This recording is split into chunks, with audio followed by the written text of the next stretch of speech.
endpoints. To understand the clinical trials, we should know the following definitions.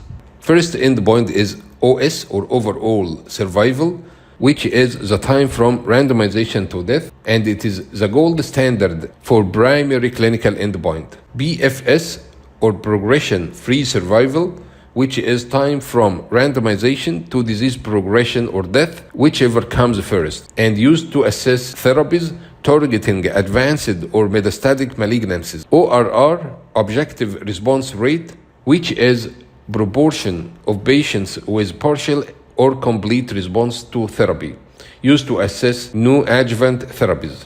CR, complete response, or NED, no evidence of disease, which is the lack of detectable evidence of tumor, and included as a major goal of multiple myeloma treatment. DFS, or disease-free survival, and RFS, which is relapse-free survival, which is the time from randomization to disease recurrence and used to assess adjunctive therapies. EFS, or event-free survival, which is the time from randomization to disease progression, discontinuation of the treatment for any reason, or death, and used to evaluate highly toxic treatments.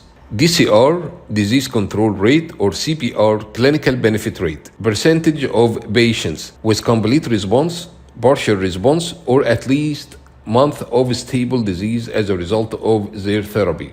This graph demonstrates the idea with the easiest, shortest possible way. Here, as you can see, endpoints with relationship to hypothetical tumor size on a time scale. As you can see here on the start with large tumor size, here's the randomization and the initiation of primary therapy. And in this stage, initiation of next line therapy.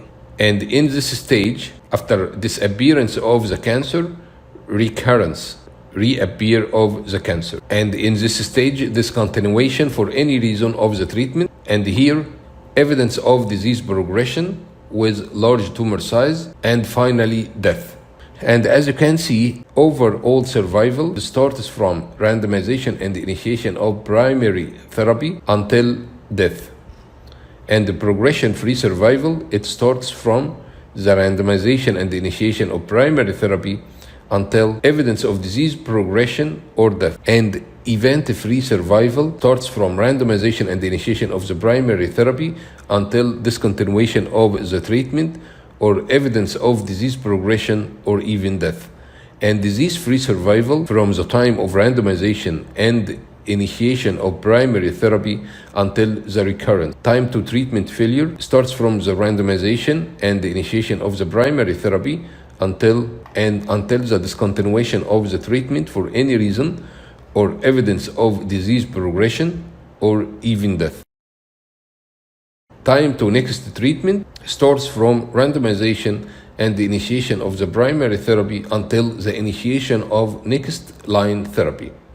That's it.